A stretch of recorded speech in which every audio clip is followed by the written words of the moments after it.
darling heart, and welcome to this episode of the Drink Less, Live Better podcast. This is the podcast that helps you to see that drinking less doesn't need to be stressful, lonely, or boring. I'm your host, Sarah Williamson, and I decided to have a year alcohol-free as a little life experiment and haven't looked back. I'm here to support you with your alcohol-free or drink less adventures. Follow me on Instagram at Drink Less, Live Better and find resources on my website, drinklesslivebetter.com. I hope you enjoy this podcast episode. Let's get straight to it. Alexithymia. It's a big word, and I'm going to say it several times in this podcast. Bear with me. How are you feeling today? I'm tip-top. I'm feeling fine. Okay. I'm pretty level. How are you feeling? Do you know? Can you name it? Do you have to stop and think about it?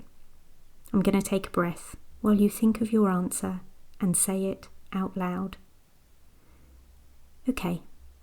I hope you got an answer, a feeling to share. Or did your mind go blank? Have you ever been accused of being cold or detached when inside you're actually experiencing something, but you just can't quite name it? Today, I'm talking about alexithymia, a condition I've come to recognise in my own life, and one that might ring a bell for you too. Alexithymia comes from Greek, meaning no words for emotions. It's classed as a personality trait, and it affects approximately 10% of the general population. Those with alexithymia may have difficulty identifying and describing their own emotions.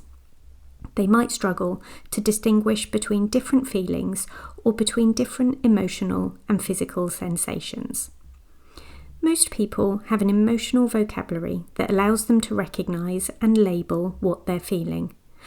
I'm anxious about this presentation, or I'm feeling disappointed about that missed opportunity. But for someone with alexithymia, those emotional states can feel like vague, confusing internal experiences without clear labels.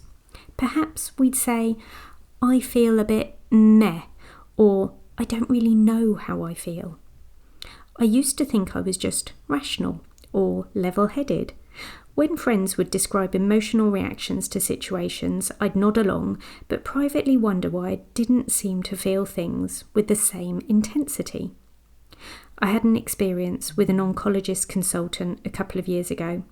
He delivered a less than ideal piece of news to me and then asked me why I wasn't responding and wanted me to articulate what I was thinking and feeling. He said, "Sarah, most people cry at this news." Wow, I mean, really? What I'd like you to know, dear listener, is I removed myself from his patient list pretty darn quickly and found myself a really nice consultant who I got on very well with and was able to talk to freely and easily. You might recognise alexithymia in yourself if you find it difficult to identify specific emotions beyond vague feelings. Perhaps you focus more on physical sensations, like a racing heart or a tight chest, than emotional states. Perhaps you prefer discussing facts and external events rather than internal feelings. Maybe you get overwhelmed or shut down during emotional conversations. Has someone told you you seem detached or unempathetic? Maybe you feel confused when others have strong emotional reactions.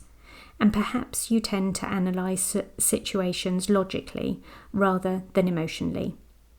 This is what I now know for sure. Taking time to understand myself has been super important. Without clear access to our emotional landscape, it can be harder to make decisions that really align with our needs and our wants. Here are some ideas to try. Emotional vocabulary work. Check out the feelings wheel and practice naming potential feelings throughout the day. If you want a copy of the feelings wheel, drop me a DM or an email, sarah@drinklesslivebetter.com. I'll send one over to you. Body scanning. Take time to notice physical sensations and then connect them to possible emotions if you can. Journaling. Writing helps you process experiences that might otherwise remain emotionally unclear. Clear communication. Be upfront with close friends and family about your challenges with emotional recognition. And therapy. Working with professionals who understand might be a worthwhile use of your time. If you recognise aspects of Alexithymia in yourself, please know that you're not alone and you're not broken. For those who love someone with Alexithymia, patience and explicit communication make all the difference. Say what you mean and mean what you say. Ask specific questions rather than open-ended ones about feelings. Understand that emotional processing might take longer and happen differently for everyone, and that is okay. Thank you for listening in today. Come back again next week. Check out the show notes for a link to a hidden podcast episode that will help you with your 5 p.m. cravings and details about my one-to-one life coaching and sober coaching programs. And P.S. I believe in you.